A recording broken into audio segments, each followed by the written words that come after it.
Perché e come le aziende del mobile possono cercare nuovi mercati se ne è parlato in maniera concreta mercoledì 18 dicembre a Casale di Scodosia, presso la Credi Veneto. La sua azienda già opera nel mercato estero? Quasi esclusivamente mercato estero. Che esperienza ha avuto? Ci sono stati dei lati positivi, dei lati negativi? Io vedo solo lati positivi nel lavorare con l'estero. Abbiamo lasciato il mercato italiano per quel poco che avevamo, appunto perché non c'era nulla di positivo in Italia. Il seminario ha avuto infatti lo scopo di fare luce sulle possibilità di rilancio di un territorio nel quale per molti anni il settore del mobile classico ha contribuito in modo determinante alla crescita economica ed occupazionale, esplorando i canali e le strategie della internazionalizzazione e analizzando nuovi strumenti di alleanza imprenditoriale. In questo distretto c'è un sistema organizzato di aziende dove alcune che sono preposte, diciamo, e che comunque hanno la possibilità di vendere all'estero con strutture e sistemi commerciali si affiancano ad altre ditte produttrici che forniscono i prodotti che hanno in quel momento la necessità. Renato Modenese di Credi Veneto ha accolto i presenti sottolineando come in questo momento economico difficile sia necessaria una innovazione continua, diversificando i mercati per contrastare la concorrenza internazionale. Credi Veneto è una banca del territorio, una banca di credito cooperativo che è sempre stata vicina alle esigenze degli agricoltori e degli artigiani.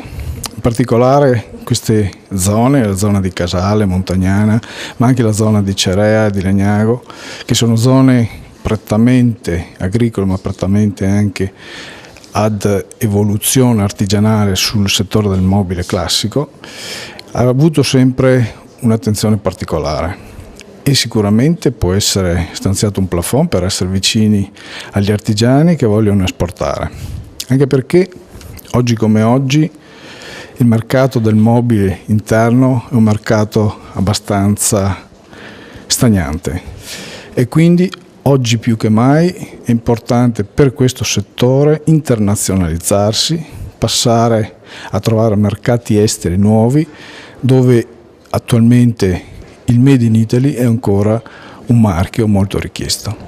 Secondo la professoressa Rita Sedita dell'Università di Padova, è possibile anche per aziende di piccole dimensioni entrare agevolmente nel mercato estero, sfruttando le nuove tecnologie della comunicazione e dei social media, mettendo in evidenza il valore simbolico ed emotivo del prodotto, con la sua storia e territorialità, e operando con creatività per far fronte alle aspettative del cliente, creando una relazione con esso e facendolo partecipe del processo di progettazione. La formazione è molto importante nella internazionalizzazione delle imprese perché solo attraverso una relazione tra il sapere accademico, il know-how e il know-how delle imprese è possibile attivare dei percorsi di internazionalizzazione che poi siano efficaci per le imprese. Un imprenditore e normalmente le piccole e medie imprese non hanno molte risorse a disposizione per attivare canali commerciali all'estero, per aumentare la propria presenza nei mercati di riferimento o anche solo per investigare le opportunità di nuovi mercati e un rapporto tra università e impresa può garantire alle imprese di accedere a delle risorse che altrimenti non sarebbero disponibili. L'intervento di Giorgio Simonetto di Veneto Innovazione è stato teso a spiegare le strategie della internazionalizzazione del mobile classico, svelando in modo simpatico e coinvolgente i falsi miti legati alla globalizzazione.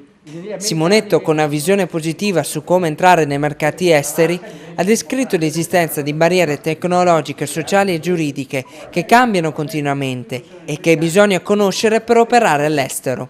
Il mondo è una realtà molto complessa, che non è vero che è globalizzato, è pieno di barriere basate sulla tecnica, sulla tecnologia, su standard qualitativi, eccetera. Basti che noi pensiamo ai bollini CE per chi vuole esportare in Unione Europea.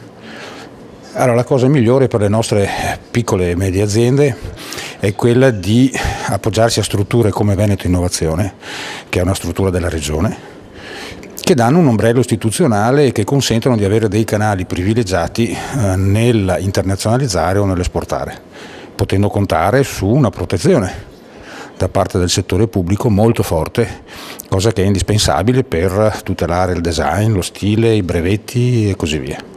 È stato infine l'avvocato Luca Zampieri dello studio legale Zunarelli di Bologna a parlare del quadro normativo e delle applicazioni pratiche delle reti d'impresa che costituiscono un contratto conveniente, favorevole e dinamico affinché aziende che vogliono sperimentare nuovi mercati possano unire le forze, trovando strategie condivise per affrontare e aggredire efficacemente i mercati internazionali. L'incontro è stato organizzato da Coop Services di Este con il contributo della Camera di Commercio di Padova per iniziativa di AGCI. Coop Services si pone come cerniera fra territorio, imprese ed enti per facilitare la crescita delle piccole e medie imprese verso l'internazionalizzazione, favorendo contatti, informando e studiando strategie.